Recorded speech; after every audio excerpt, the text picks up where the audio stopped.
akan mati,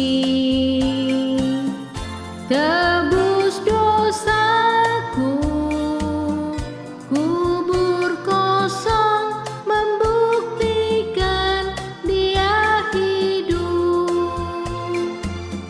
sebab Dia hidup. Ada hari esok, sebab Dia hidup. Ku tak gentar karena ku tahu Dia pegang hari esok. Hidup jadi berarti sebab Dia hidup. Puji Tuhan, shalom saudara-saudara yang Tuhan Yesus kasihi. Berjumpa kembali dalam khotbah online GPC Anugerah Bermazmur 3 Januari 2021. Puji Tuhan, mari kita mendengar firman Tuhan. Tapi sebelumnya kita berdoa lebih dulu. Tuhan Yesus, terima kasih Engkau sudah mengawal tahun 2020 dengan pertolongan-Mu, dengan kebaikan-Mu, dengan kemurahan-Mu. Kami bisa ada di tahun 2021 sekarang ini. Kami merindukan penyertaan Tuhan senantiasa sehingga kami boleh tetap melihat kebaikan-kebaikan Tuhan dinyatakan di dalam kehidupan kami. Kami percaya akan berkat-berkat Tuhan. Kami percaya akan pertolongan Tuhan yang selalu tepat pada waktunya. Dan kami percaya akan pekerjaan Tuhan, karya Tuhan yang luar biasa dalam hidup kami untuk membawa kami dalam kehidupan yang jauh lebih baik dari masa yang lalu. Roh Kudus, urapi kami dengan kuasa-Mu, urapi kami dengan kekuatan-Mu, urapi firman-Mu sehingga kami boleh benar-benar belajar, mengerti, mengenal, dan kami boleh bertumbuh di dalamnya. Di dalam nama Yesus kami berdoa dan mengucap syukur. Haleluya. Amin. Puji Tuhan, saudara-saudara, ketika kita memasuki tahun yang baru, maka kita akan menemukan ada banyak prediksi-prediksi, ramalan-ramalan di tahun yang baru. Mengapa? Karena sebetulnya semua orang menginginkan perubahan besar terjadi dalam kehidupan mereka. Semua orang ingin sesuatu yang lebih baik di masa depan ketika mereka meninggalkan tahun yang lama. Hari ini kita ada di 3 Januari 2021. Saya mengucapkan selamat tahun baru. Kiranya sesuatu yang baru terjadi di dalam kehidupan kita. Saudara-saudara, kira-kira target apa yang ingin saudara capai di tahun ini? Dan bagaimana cara saudara mencetak gol di situasi yang seperti ini? Apakah mungkin seorang konsultan diperlukan dan dibutuhkan untuk hari-hari ini? Mari saudara-saudara kita melihat prediksi-prediksi tahun 2021 untuk memberikan kepada kita wawasan dan gambaran akan apa yang harus kita kerjakan, akan apa yang harus kita lakukan. Saudara-saudara, catatan dari Kepala Ekonomi Bank Dunia, Ralph van Doorn, menjelaskan bahwa pemulihan Indonesia tumbuh 4,4% di tahun 2021 dan akan menguat di tahun 2022 karena adanya pelonggaran pembatasan sosial. Dan saudara-saudara, tingkat pengangguran juga dikatakan mulai menurun. Puji Tuhan. Ini dalam skala dunia. Perkembangan ekonomi global akan berlanjut di kisaran 5% di tahun 2021 ini. Setidaknya saudara, ini merupakan berita yang lebih baik daripada saat 2020 yang isinya terkonsentrasi di sekitar COVID, PHK, dan kematian. Sebentar lagi akan ada hari raya Imlek yang jatuh di 12 Februari 2021 dengan peruntungan tahun kerbau logam. Saudara-saudara, di ChineseZodiac.org menyatakan tahun 2021 adalah tahun keberuntungan. Wah, saya kira orang-orang yang mendengar ramalan ini akan menjadi senang. Tapi mari kita lihat bahwa ternyata ramalan dan prediksi ini bukan cuma prediksi ekonomi dan prediksi ahli astrologi ya, tetapi ada juga prediksi dari Nostradamus, seorang dokter, seorang penyair, seorang peramal terkenal. Dia juga seorang ahli astrologi dari Perancis di abad 15. Saudara-saudara, Ramalan-ramalannya dianggap oleh orang-orang sangat akurat. Dia meramalkan pembunuhan John Kennedy dan teror gedung WTC di New York. Nah, sekarang saudara-saudara, dia meramalkan juga tahun 2021 akan terjadi berbagai bencana, seperti akan adanya seorang ilmuwan yang menciptakan senjata biologis menghasilkan virus untuk mengubah manusia menjadi zombie, mayat hidup. Saudara-saudara, tentu saja itu mengerikan. Dan dia juga mengatakan akan ada kelaparan, gempa bumi, dan berbagai macam penyakit dan epidemi. Ini adalah hal yang biasa dan umum yang terjadi di sekitar kita. Yang ketiga, dia juga meramalkan akan ada badai matahari hebat, dan juga akan terjadi komet yang akan menabrak bumi. Ini adalah ramalan-ramalan Nostradamus yang ditafsirkan oleh para pembaca. Yang jelas saudara-saudara, pada intinya tahun 2021 menurut Nostradamus adalah tahun yang tidak menguntungkan. Ini berbanding terbalik dengan ramalan peruntungan tahun kerbau logam dan juga prediksi ekonomi yang tadi barusan kita dengar. Maka saudara-saudara, dari ketiga ramalan ini, manakah yang paling saudara percaya? Yang jelas dalam dunia ini tidak ada yang pasti. Jadi optimisme hanyalah sebuah usaha manusia untuk mengurung mental manusia melihat bahwa segala sesuatu itu secara positif.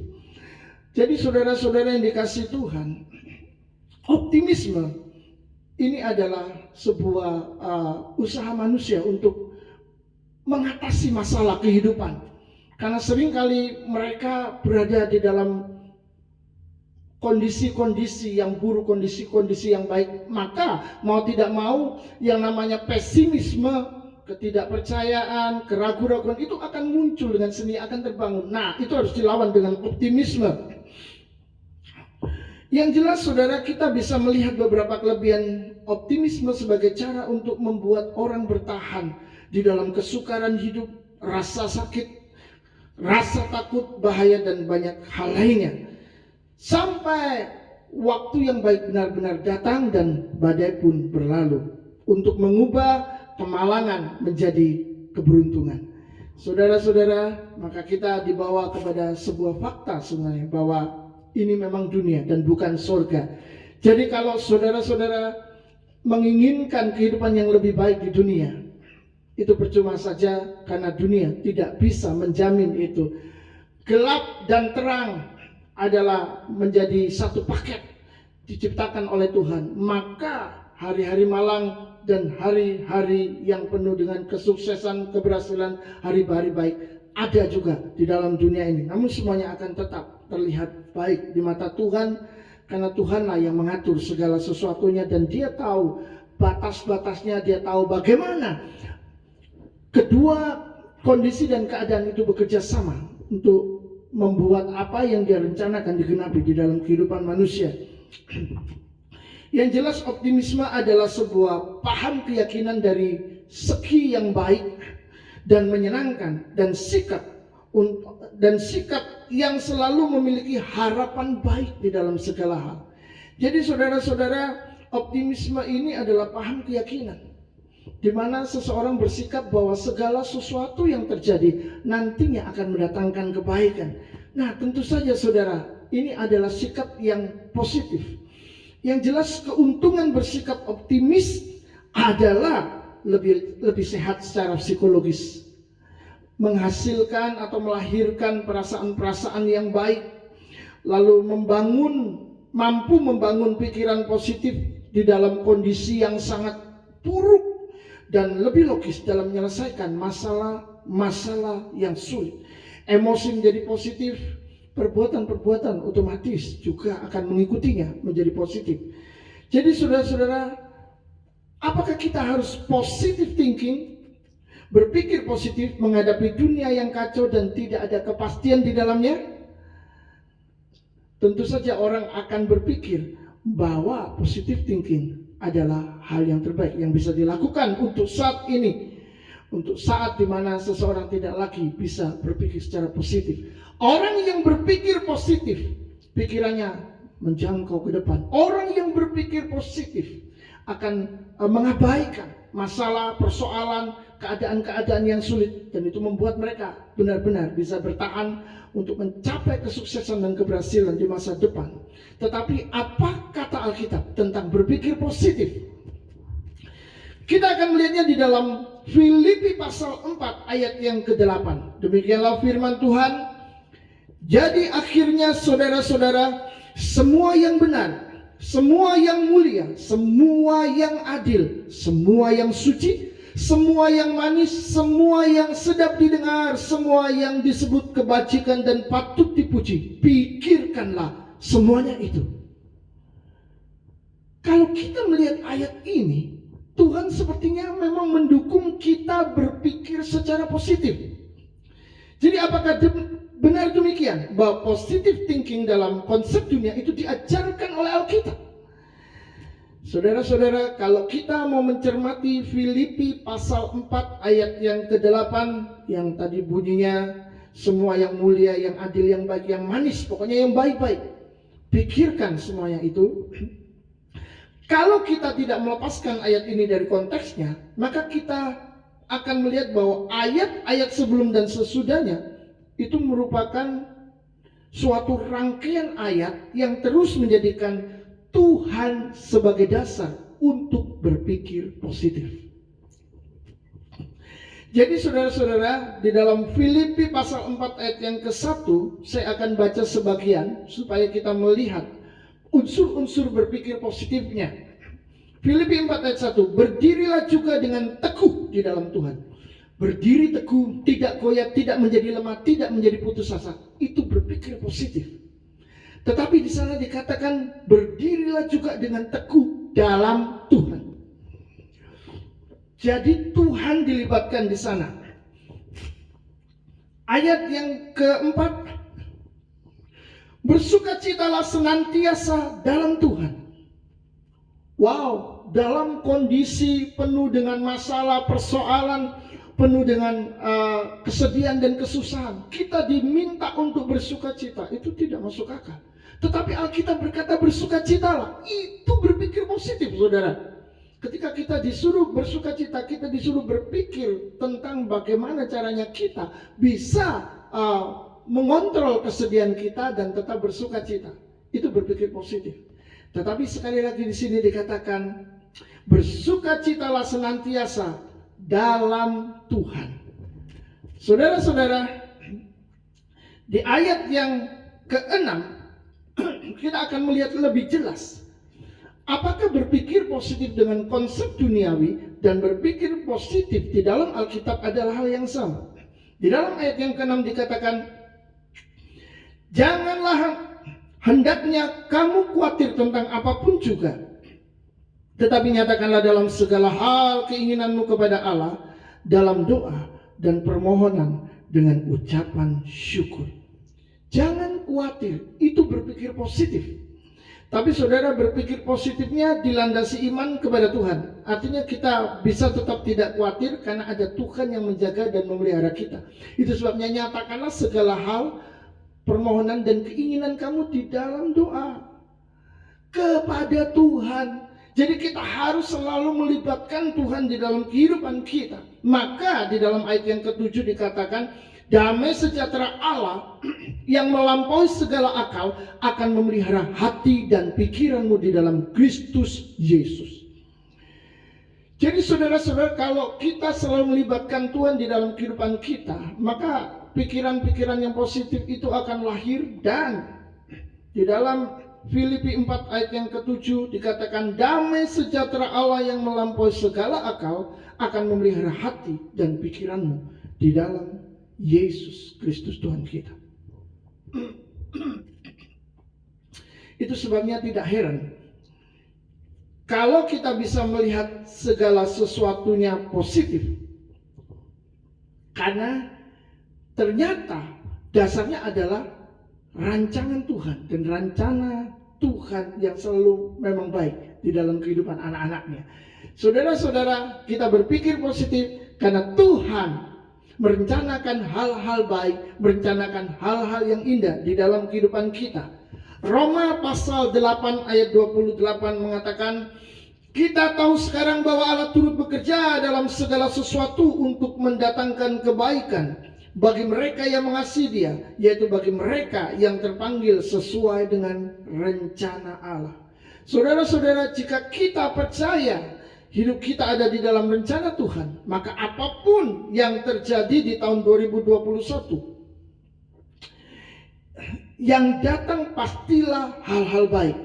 Karena dengan percaya kita terhubung kepada Tuhan, pemilik jagat raya ini, yang mampu melakukan apa saja dengan kekuatannya, dengan kuasanya untuk mendatangkan kebaikan dan masa depan yang penuh harapan bagi kita. Saudara-saudara, semua itu akan terjadi sesuai dengan firman-Nya.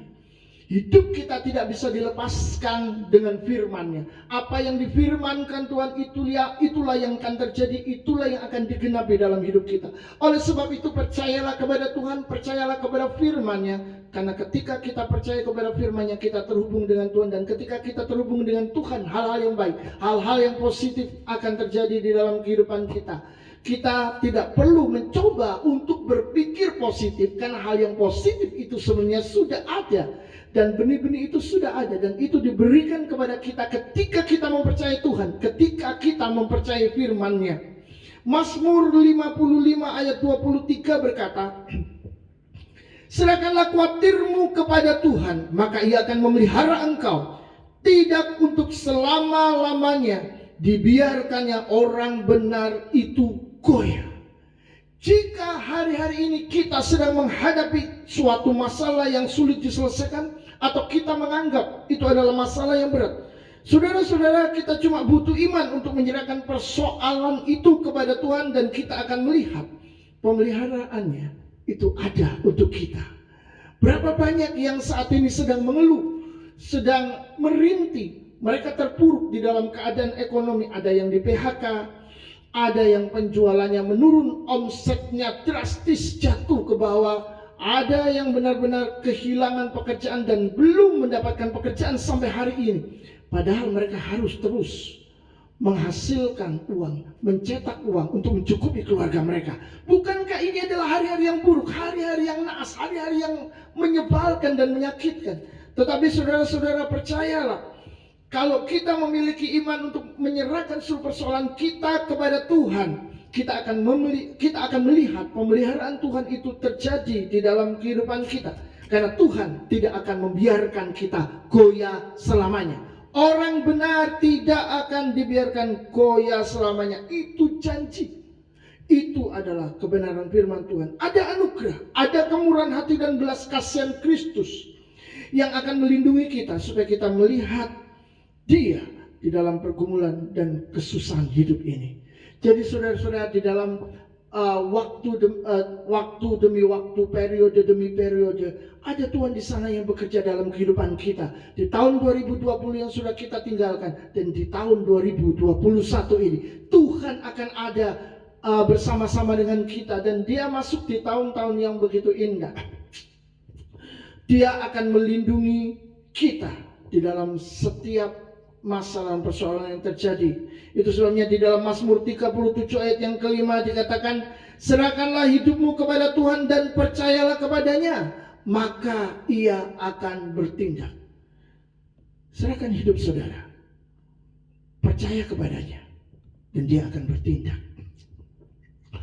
Saudara-saudara, Allah mengatur segala sesuatu. Dia mendatangkan banyak kebaikan. Dia membawa kita di jalannya yang penuh dengan kemenangan.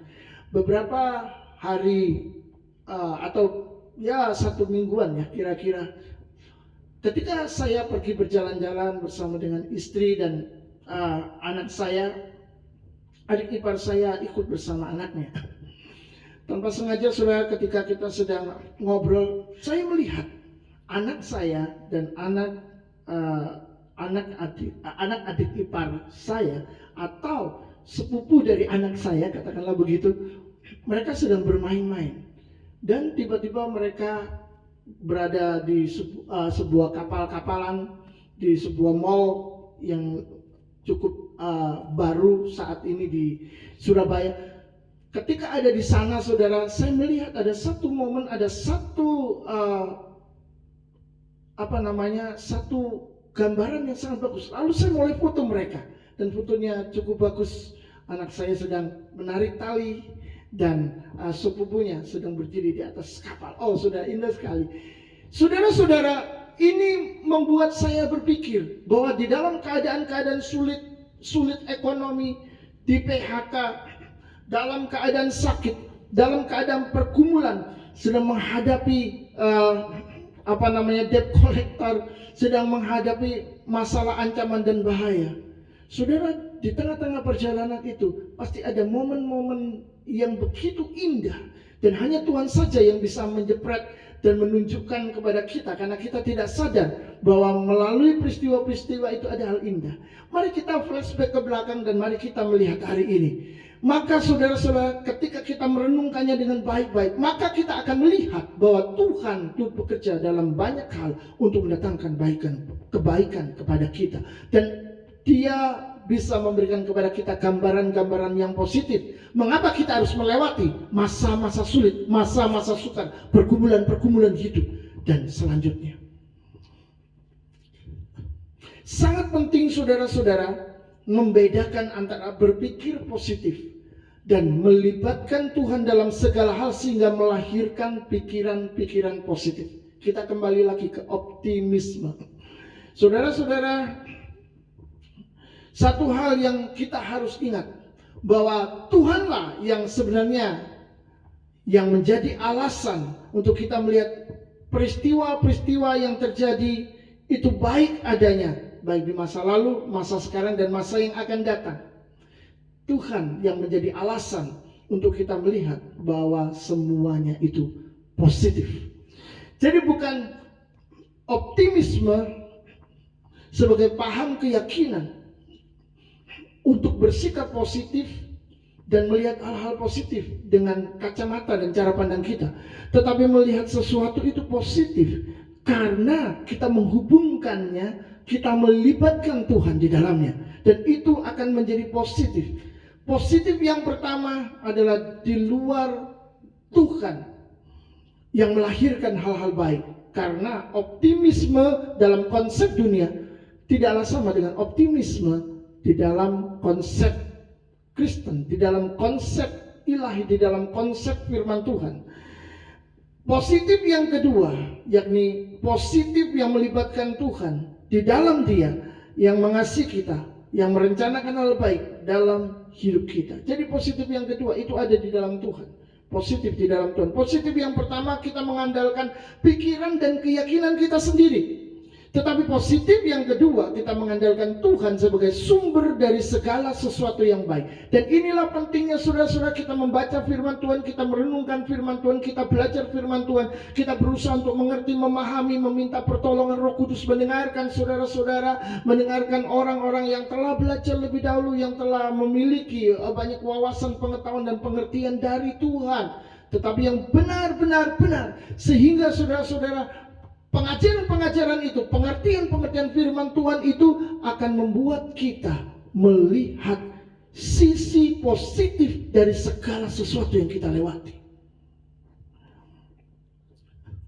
Melihat masa depan 2021 penuh dengan keberuntungan dan hal-hal yang baik bagi kita, tidak boleh lahir dari asal percaya. Tetapi itu haruslah lahir dari asal mengenal. Mengenal siapa? Mengenal Tuhan yang adalah modal utama seorang percaya untuk melihat jalannya berdampak positif dalam segala sesuatu. Karena Allah tidak pernah berubah menjadi buruk atau menjadi tidak baik. Saudara-saudara, Allah kita adalah Allah yang baik. Allah kita tidak pernah menjadi buruk. Allah kita adalah Allah yang positif.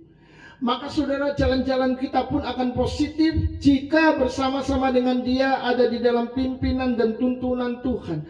Ketika kita hidup bersama-sama dengan Tuhan dan kita melihat segala sesuatunya di dalam kacamata Tuhan, maka kita akan melihat bahwa tahun-tahun kita adalah tahun-tahun berkat, tahun-tahun kita adalah tahun pemulihan, tahun-tahun kita adalah tahun keemasan. 2021 adalah tahun keemasan karena kita melibatkan Tuhan di dalam segala sesuatu sehingga melahirkan pikiran-pikiran yang positif, pandangan-pandangan yang positif, dan tidak ada yang buruk di dalamnya karena Tuhan sangat mengasihi kita. Yang jelas Tuhan Yesus tahu apapun yang terjadi dalam hidup kita, dan dia tidak pernah berdiam diri karena dia itu mengasihi kita. Ada 3 hal mendasar yang sangat penting untuk kita ketahui. Yang pertama, di dalam dunia ini tidak ada yang pasti. Percaya kepada ramalan dan prediksi manusia bisa mengacaukan hati karena kita akan bertemu dengan ramalan-ramalan yang bertabrakan dan bertentangan satu dengan yang lainnya. Saudara-saudara, tetapkan hati untuk percaya kepada Tuhan di dalam segala hal, baik untuk hidup yang sekarang ini maupun untuk hidup yang akan datang. Tetapkan hati untuk percaya, karena di dunia ini tidak ada yang pasti. Yang pasti, yang ada ya dan amin, itu hanya di dalam Yesus. Yang kedua, optimisme adalah paham keyakinan bersikap positif yang dapat membuat orang bertahan menghadapi badai. Membuat orang belajar sabar dalam kesulitan sampai badai berlalu. Bahkan dapat membuat manusia mencapai hal-hal besar yang diinginkannya. Tetapi jangan lupa bahwa optimisme juga dapat menjebak seseorang untuk mengandalkan diri sendiri. Karena optimisme dalam konsep dunia berpusat pada pikiran dan keyakinan diri sendiri. Itu sebabnya optimisme positif dan optimisme bisa negatif. Kedua-duanya ada di sana. Yang ketiga, melibatkan Tuhan dalam segala hal dan setiap waktu, sehingga melahirkan pikiran-pikiran positif sesuai dengan iman kita kepada firman-Nya. Itulah yang Tuhan mau. Karena kita tahu bahwa tidak sekalipun Tuhan merencanakan kecelakaan bagi kita, sehingga kita dapat berkata bahwa tahun 2021 adalah tahun keemasan bagiku, sebab Tuhan beserta dengan saya. Sebab Tuhan atau karena Tuhan selalu besertaku. Saudara-saudara, walaupun saudara berpikir optimis seperti apapun, kalau saudara tidak melibatkan Tuhan, maka 2021 akan menjadi tahun-tahun gersang, tahun-tahun yang penuh kesusahan, tahun-tahun yang penuh kesulitan, tahun-tahun yang akan memberikan tekanan dan hidup menjadi berat karena tidak ada karya Tuhan di sana. Itu sebabnya tahun 2021 adalah tahun keemasan jika kita melibatkan Tuhan di dalam segala hal. Karena melibatkan Tuhan di dalam segala hal akan membuat penyertaannya nyata di dalam hidup kita, dan penyertaannya membuat kita berhasil dalam segala hal yang kita lakukan. Kita akan memiliki wawasan, kita akan memiliki pandangan, kita akan memiliki kacamata Tuhan untuk melihat dunia dengan cara yang sebenarnya dan yang seharusnya, dengan cara yang proporsional. Tuhan memberkati, dan tahun 2021 kiranya menjadi tahun keemasan buat saudara. Amin. Sebab Dia hidup.